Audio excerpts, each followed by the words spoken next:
money or they don't have the connections, they can't do anything. But you know, I often hear, you know, when I'm in court, the judges will tell people who are charged with a crime, you know, I'm giving you the keys to the jail cell. All you have to do is follow the rules on probation and you can get out. It's kind of the same thing for the voters. They have the keys in their pocket. And all they have to do is get off the couch and go down and vote. It doesn't cost them a thing. No. And they can change their destiny and change the future of this state by exercising that one constitutional right. And I hope they'll get out and do it. They change everything. Yep. And they could do it in one election cycle. If they'd all come out and vote the bums out, as they say. Absolutely. They could make a big difference. Give them a pink slip. Exactly. Oh yeah. No, it's about time for all of them to be fired. I mean, if your heart's not in the right place, then get the hell out of there. I don't want you there. I mean, I'm not your servant. I'm not going to be your servant, you know. So. Yeah, I think we need to change the way it's done. You know, right now, people get elected and then their whole goal is to stay there forever. Re-elected, yeah. You know, let's just, term limits are good. Let's, you know, go in, serve a couple terms tops and get out and let new blood come in. Because I'll tell you, you know, one thing I see with politicians, especially people like Governor Otter, who's been there a lot of years, something happens to a man. They start believing that they're somehow special or gifted or ordained because they've been in office so long, and they think suddenly that they're untouchable and they can do what they want to do, and they're entitled. That's a perfect word. It's entitlement, and they think that, you know, now this is mine, even though it's not. It's, you know. Yeah. And they stop listening because they don't think they have to anymore. And unfortunately, the voters prove them right, because they keep putting them back in the office. And they surround, and there's a certain amount of people that surround those kind of people, and they are yes men. They tell them everything they want to hear.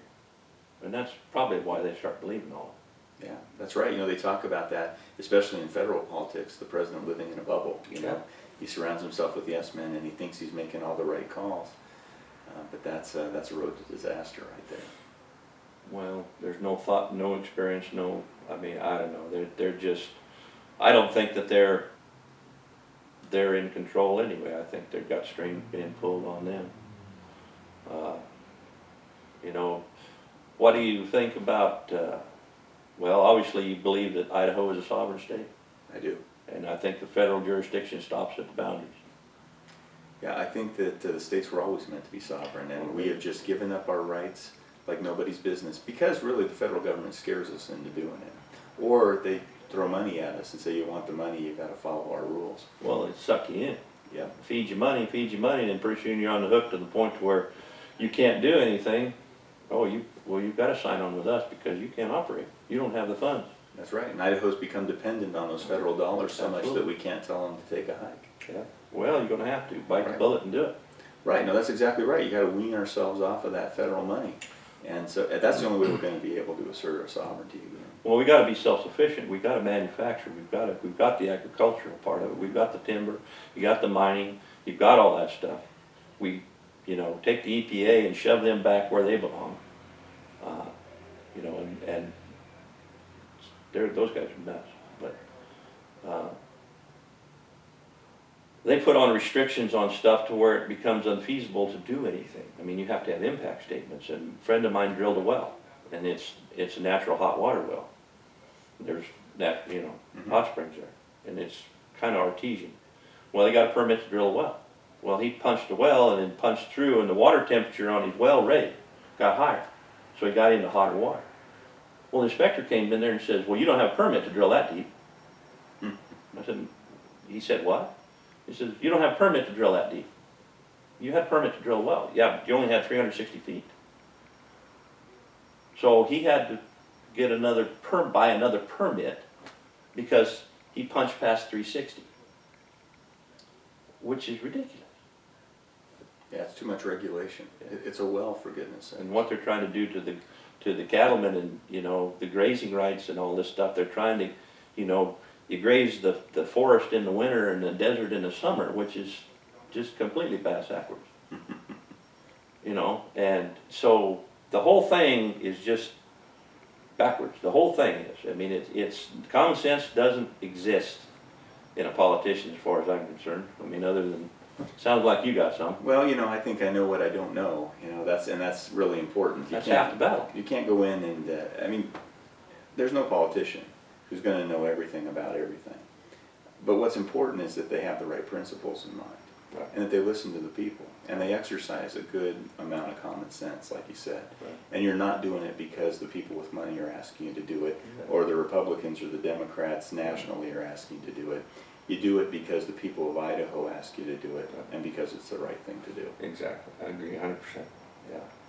Yeah, the Democrat-Republican thing is, that's just two sides of the same board. Exactly. They're basically the same thing. They are, they just steal money in different ways. That's right. So. Yeah.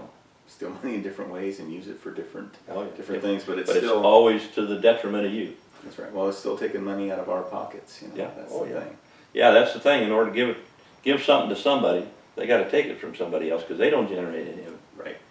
So, yeah, I don't know. No, it sounds like we agree pretty much on most of it, so, which is enough, you know.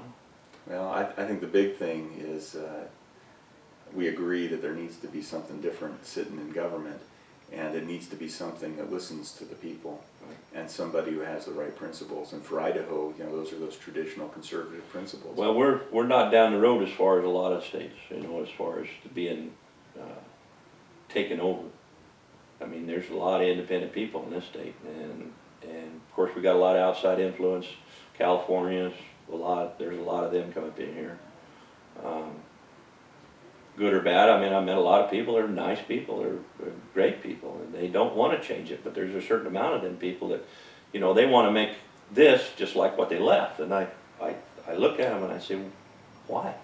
I said, you didn't like where you came from, and now you tell us how backwards and how much a bunch of hillbillies and hicks we are, and how we don't do this like California, we don't do this like California, and don't do that like California.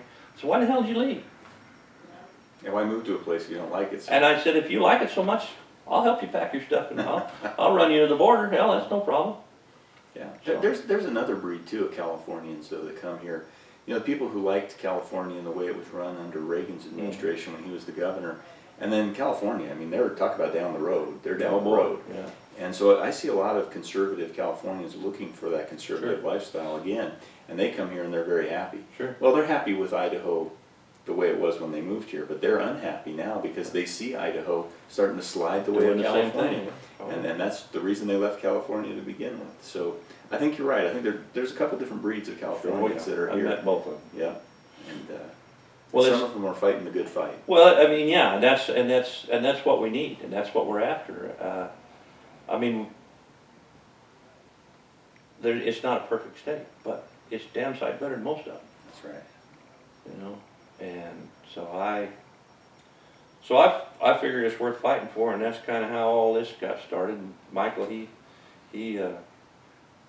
called me on the phone. He says, "Hey, I got an idea," and sometimes his ideas are a little strange. And boy, he said this, and I said, "You're a genius. You're an absolute genius. That's one thing." And we're not trying to steal anybody's thunder. What we're trying to do is just like what we're doing. I don't have an agenda. I don't have a goal in talking to you. I'm me. I'm it. This is all there is. I'm this way right here. I'm this way over there. I'm safe. Yeah, and it's nice because I think, you have this really honest, candid view of what it's like for two people to meet for the first time. Like we said, we met for 30 seconds outside the door before we sat down Sure. and started talking, and I don't have to put on the political uniform, and we can just sit here, two men, talking about a state that we love and what we'd like to see for Idaho's future. And it's a good, honest communication, and I think it's a good way for the voters to see, what I'm all about, and see what the reaction is from a real conservative, lifelong Idahoan with deep roots in the state, Right. and what, the way you see the issues going forward. So I think it's a brilliant idea too. I got a whole bunch of people buried on Canyon Hill in Gulfville, so, So we've been here a long time.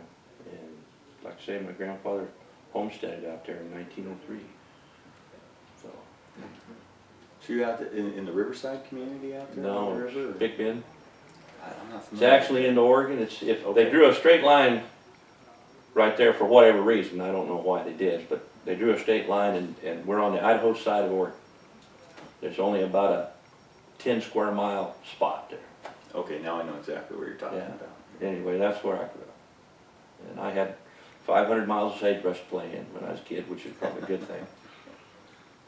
Kept me out of most trouble. And but yeah, it's you know, I've talked to police officers and sheriff's officers and different people, and they know something's going on, and they know that they're being shoved up front, you know, to be the bad guy. And I don't want to see it get there. I mean, if it does get there, well, Katie, bar the door, because you're on your own. But the communities, what we've tried to do, or I've tried to do living in town, is I've tried to take our subdivision. We have parties every year, so we see each other and introduce each other. We have a phone book. We know who the other people are. I know who lives across the fence. I know their names. I talk to them on a regular basis, you know. That kind of, I know what their kids' names are. You know, their kids come to our yard and play. I know all that kind of stuff. I mean, but that's what's gone, because a lot of people will live somewhere and they don't even know who the hell's living next door to them. Boy, you hit it on the head. You know, watching community fall apart, that's one of the biggest things. As government's made life more complicated and faster paced, we don't even know our neighbors. No. And certainly in a lot of communities, people don't care about their neighbors, and that's a problem. You got it. You've got it. If they need help, you need to go help them. You know, we've done things. We put up our own fences. We've done our own landscaping. We all do it. We all volunteer. Our fees for our covenants, you know, for our subdivision, covered bare expenses. We don't go out there and hammer on people for things, you know. Be proud of what you have. Take care of what you have. If you need some help, let us know. If you're an older person, you don't know how to put up a fence, you don't know how to fix this, you don't know how to, hey, there's somebody here who does. You know, we'll come help you. Well, and I think you just described the Idaho way. Oh. I mean, that's what makes Idaho a good place to live. That's why people like living in the communities here, especially the smaller communities, because that's the way you live life. Well, it makes life more enjoyable. I mean, when I was a kid, we had a guy, he was moving cattle, and he took off, and his calf cut in front of his horse and flipped him. Well, he cracked his sternum. Well, he had 150 acres of hay. All the women got together and cooked the meal, and all the men got together, and we brought all the equipment, and we put his hay up. Didn't cost him a dime. I mean, that's what a neighbor is. Sure. And isn't that a better way of doing it than having government come in and do it for you? Because that's the way everyone looks at it now, whether you're talking about healthcare, healthcare in particular. Sure. Here they come, it's going to be the federal government to the rescue, when really all you need to do is rely on your neighbor.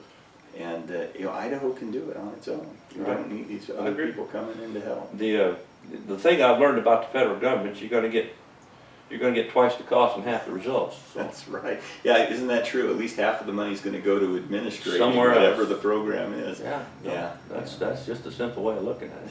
It's a good way of looking at it. Like That's I said, exactly what happens. It's not hard to figure this stuff out if you just sit back and look at it. You don't have to be a genius. You don't have to have a degree from Harvard, because I can see a whole bunch of people that didn't help them. Yeah. Well, it's those people that are screwing it up. Oh yeah, it always is, you know. Yeah. When I was a kid, they always, you know, you got to go to college. You got to go to college. You got to go to college. College is a good thing, and it's a benefit to a lot of people, or it used to be, but it was the replacement of common sense through education. Well, you can't get there from here. You know, common sense is what it is. It's the fact that you learn from doing, or you learn from watching, or your dad says, don't do that. Right. And then you do that, and it screws up, and he says, that's why you don't do that. I mean, it's just a simple learning curve, and the sad part about it is a lot of these kids and stuff don't have a dad or a parent, or, you know, they're so busy talking on their cell phone, they don't have time to talk to the kid and show him anything, and show him how to do. You know, I showed my grandson how to weld the other day. Oh, he was just thought that was the greatest thing since sliced bread. You know, he said, I need to build a set of mud flaps for my bass boat, keep them hitting with rocks. He says, can we build that, Grandpa? I said, sure, I got stuff around here. So we scrounged around, I found everything we needed. A couple of hours, we had what he wanted. He was about as proud as he could be. He thought that was the greatest thing. Grandpa can build anything. So, you know. So. And the kid learns something. Right. And it's practical and it's Sure. useful. Yeah. Yeah. You didn't buy it out of Walmart. Well, Well, I've enjoyed the chance to get to know you this morning. I appreciate it. Absolutely, yeah. And I think there's a lot of people here in Idaho that believe exactly like you do. Mhm. Certainly I believe exactly like you do. You're sincere, I know, I can look in your eyes and tell you that, so. Well, I certainly want to make a difference, and I think I've got the right stuff. So I agree. I think we've solved some of Idaho's problems I this think- morning. I think you're a fine, upstanding man, and I'll vote for you. I'll vote for you. I don't have a problem with that at all. Well, thank you very much. I appreciate that. Let's spread the word. I will. Thank you. You bet.